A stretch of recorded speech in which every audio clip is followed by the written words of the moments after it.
Federal Reserve Chair Jerome Powell recently dropped a bombshell. Interest rates would likely be lowered today if not for President Trump's tariffs.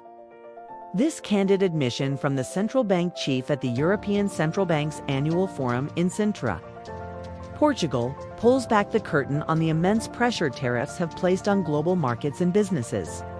Powell explained that the sheer scale of the tariffs effectively put the Fed on hold, dramatically impacting inflation forecasts for the U.S. economy, despite relentless and often unprecedented attacks from President Trump, who has publicly urged the Fed to cut rates and even suggested others would be better suited to lead the central bank. Powell has stood firm. He reiterated the Fed's commitment to independence, a stance recently bolstered by a Supreme Court ruling. Powell emphasizes that as long as the U.S. economy remains robust, the prudent course is to wait and learn, carefully observing the long-term effects of these tariffs. He declined to speculate on a July rate cut, simply stating it depends on the data.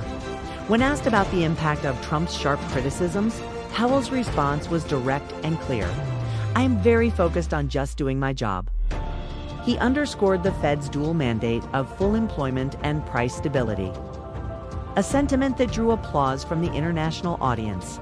The president's frustration extends beyond Powell, even targeting the Federal Open Market Committee, the very body responsible for setting interest rates.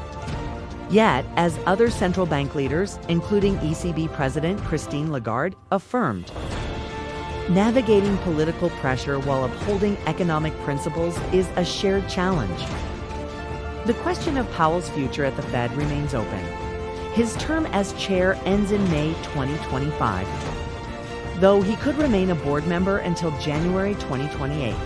For now, Kazel's focus remains on handing over an economy in good shape to his successor.